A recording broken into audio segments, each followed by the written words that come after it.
Greetings to you in the name of our Lord and Savior Jesus Christ. It is my pleasure to talk to you this day. It is my pleasure to have you listen to me.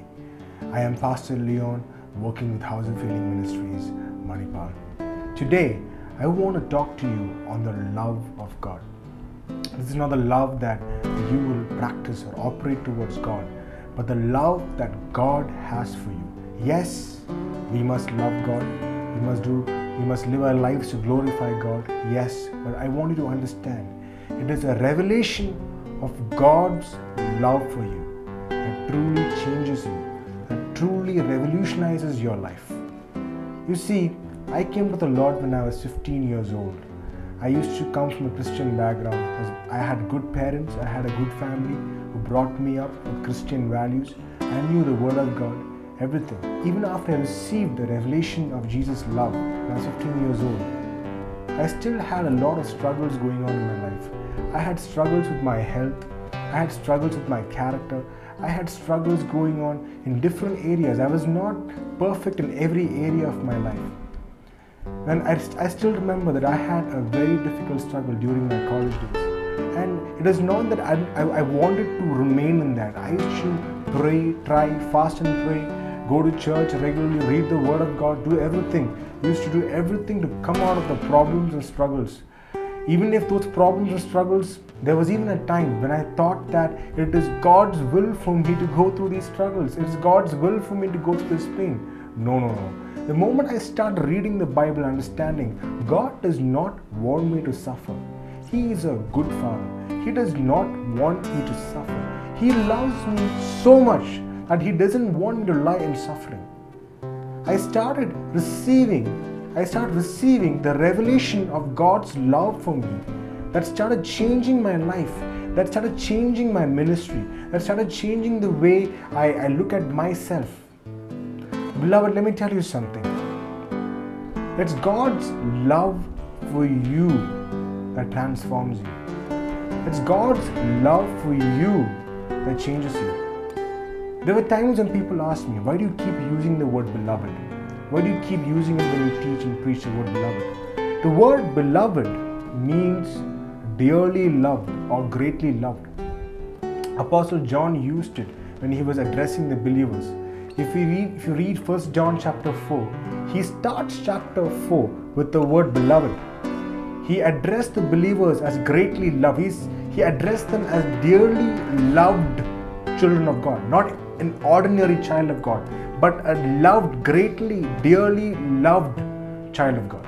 If you go to the book of Galatians chapter 5, verse 6, it says, "For in Christ Jesus neither circumcision nor uncircumcision avails anything, but faith working through love."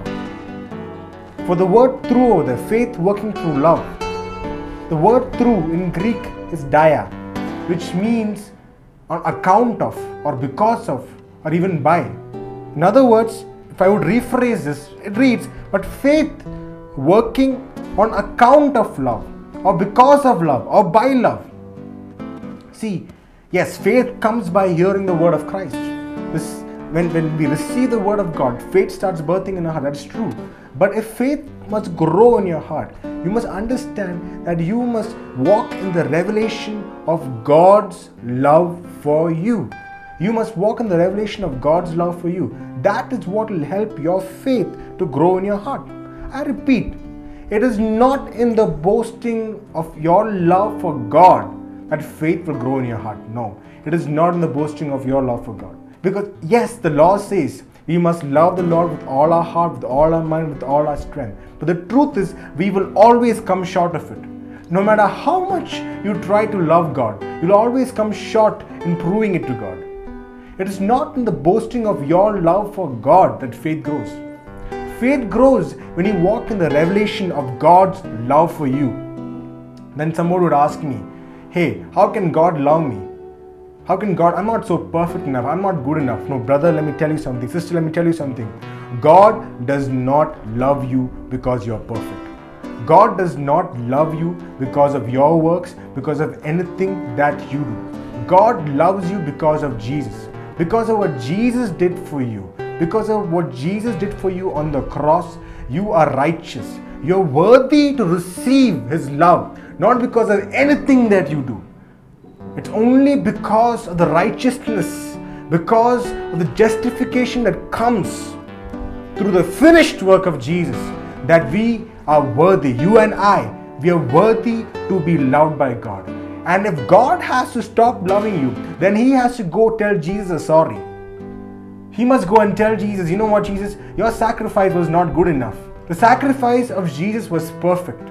You are loved by God perfectly, not because of anything that you do. We don't have a schizophrenic God. We don't have a God with mood swings who loves you more today and less tomorrow. He loves you the same yesterday, today, and forever because of Jesus. He sees you in Jesus.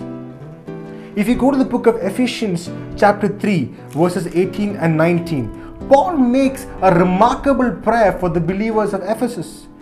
May be able to comprehend with all the saints what is the width and length and depth and height, to know the love of Christ which passes knowledge, that you may be filled with all the fullness of God. Amen. Paul prays for the believers that they may be filled, that they may be able to understand, they may be able to comprehend, they may be able to lay hold of the love with which God loves them. He prays, oh, I pray that you will understand the width, you will understand the length, you will understand the depth, you will understand the height of God's love for you. He prays, beloved, let me encourage you. When you get up from your bed, pray this prayer: Lord, let me walk in the revelation of your love. Let me see how high, how deep, how wide, how long is your love towards me. I once asked the Holy Spirit, Holy Spirit, what do you mean by height? What do you mean by depth, width and length of the love of God? And suddenly the Holy Spirit gave me an example of a fish in the midst of an ocean. Do you know which is the deepest ocean in the world? Well, some people say it's Pacific Ocean. People say Pacific Ocean. Researchers say Pacific Ocean is around 10 kilometers deep. It's as deep as 10 kilometers. Imagine a small, tiny fish 5 kilometers from above the surface and 5 kilometers from the seafloor, right in the midst of an ocean. Imagine. When it looks all around, it will only be water. Above it water, below it water, right side water, left side water, behind water, ahead of it water. In the same way, you are immersed. You are at the center of this gigantic bubble of God's love around you. You look ahead of you, there is God's love. You look behind you, there is God's love. You have enough of God's love for your future. You have enough of God's love for your past. You look to your right, you will see God's love. You look to your left, you will see God's love. You'll always have somebody on your right and your left, and that is God's love. That is Christ. That is Jesus Himself with His love for you on your right and your left.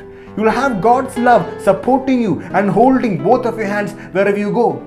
You look above and you will see God's love is resting on your head. You look below and you will see you are standing on God's love. Oh, I pray, beloved, that you would imagine, that you would understand how high, how deep, how wide, how long is that love. That you are surrounded, that you are immersed, that you are soaked in that love of God. And this love towards you is not because of your perfection. This love towards you is because of Jesus' perfection.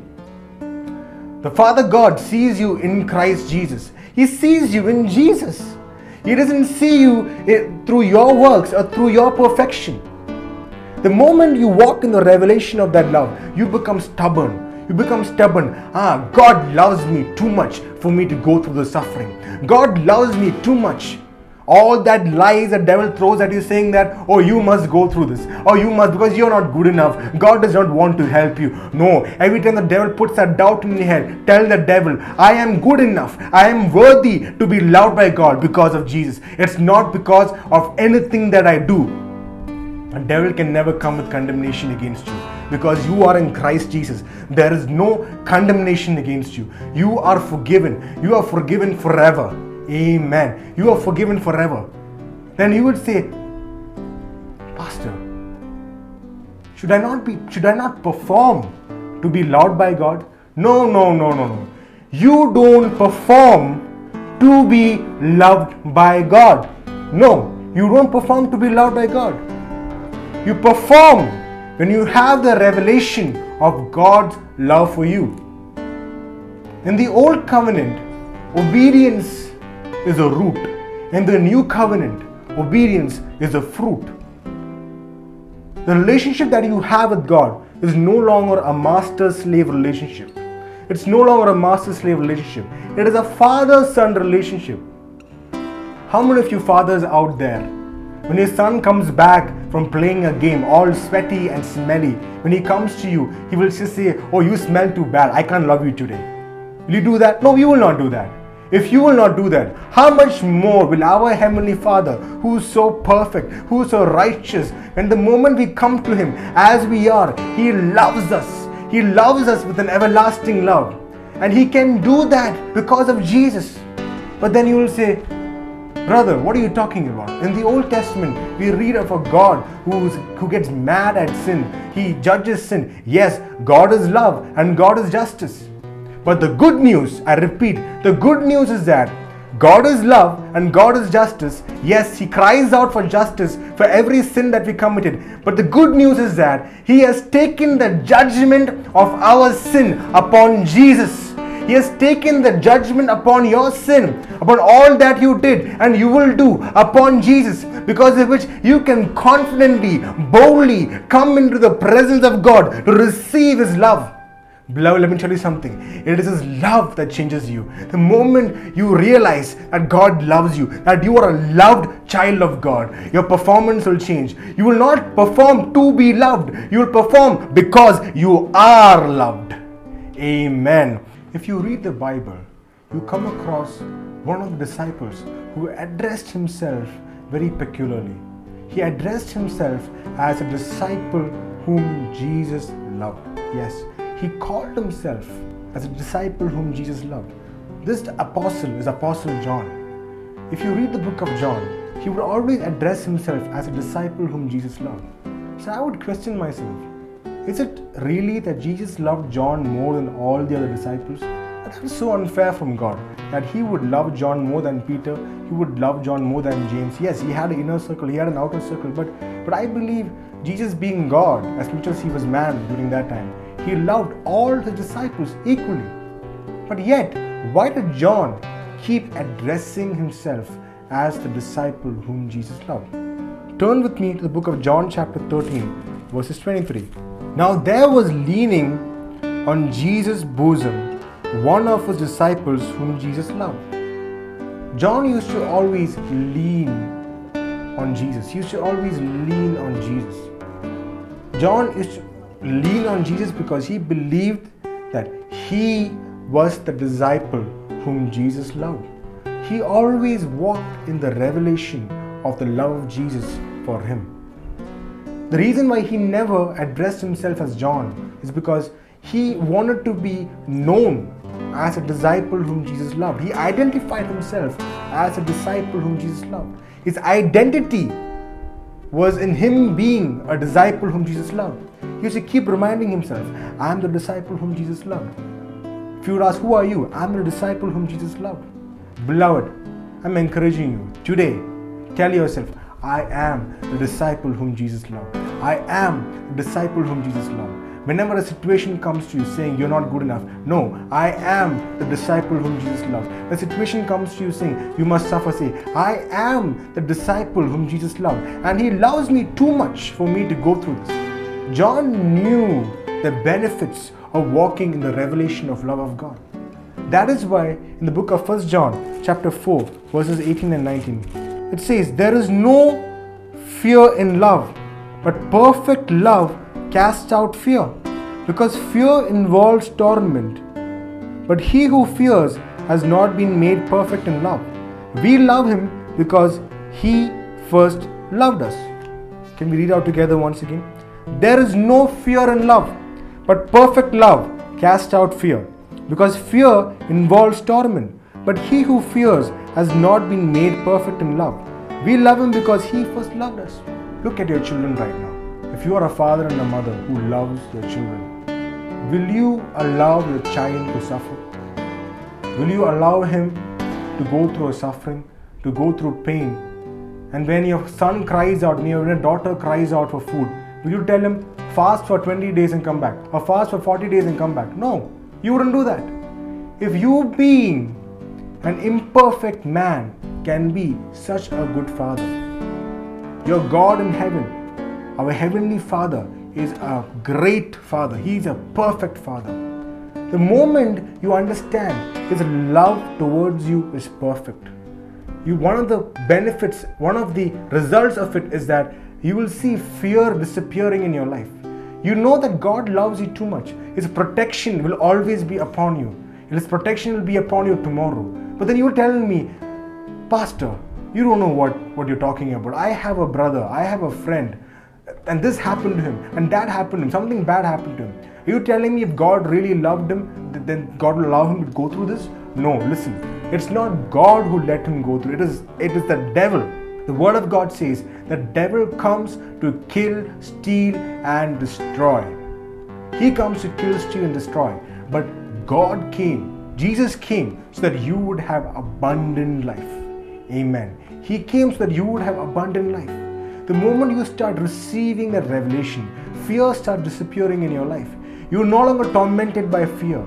You're no longer tormented by anxiety. You're no longer tormented by what is going to come tomorrow. You're no longer tormented by the fear of who will feed you tomorrow, who will take care of you. One way or the other, God will take care of you because He loves you. Another thing I want to tell you is that, have you ever read The Temptation of Jesus? Come with me to the book of Matthew chapter 3. Book of Matthew chapter 3 verse 17.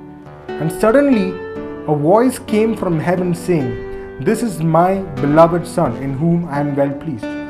In Matthew chapter 3, we read of the event of Jesus getting baptized. And the moment He comes out of the water, the heavens open up and His Father tells Him, "This is my beloved." I emphasize in that particular word, beloved Son in whom I am well pleased. A few moments back, I told you the word beloved means dearly loved or greatly loved. So the Father was telling the Son, "You are my dearly loved Son. You are my dearly loved Son." Exactly. The same way, you and I, we are the dearly, greatly loved child of God. But let's see what happens in Matthew chapter 4.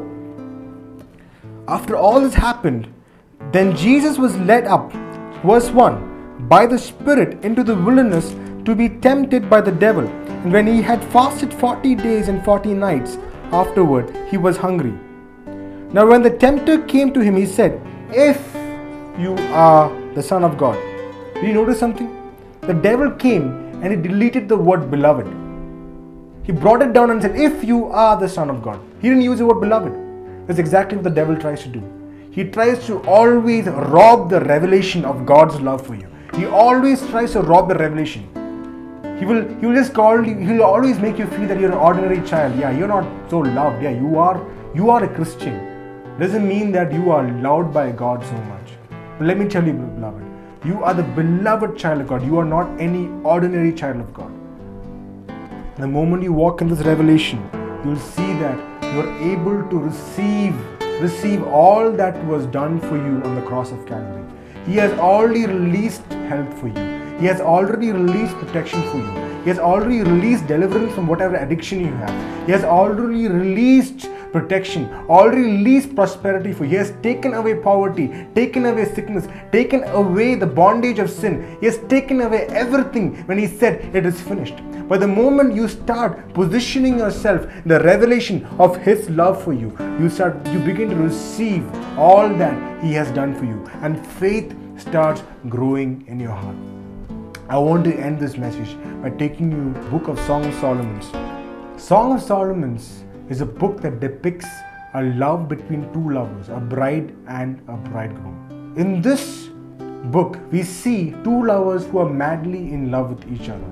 The purpose of God including this book in the Bible is that so that we would understand that the same passion, or even much more, the strongest human bond on planet Earth is between a husband and a wife, is between a man and a woman. The strength between this relationship, the intensity of love that exists between this relationship can help us to understand the intensity and passion with which God loves us. Even much more, but you see, usually it is a man who pursues a woman. It's not the woman who pursues a man. I mean, I'm believing you would have seen movies, Bollywood movies, and movies in which you would see the man keeps on running after the woman. It's not the woman who goes running after the man. The same way, our bridegroom, our Jesus, is running after you with his love.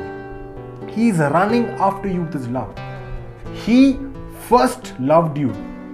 And when you start falling for his love, you know what? If you actually study the psychology of a relationship between a man and a woman, it is a man who first starts loving the woman, but then the woman begins to develop love in her heart many times, most of the times, love in her heart.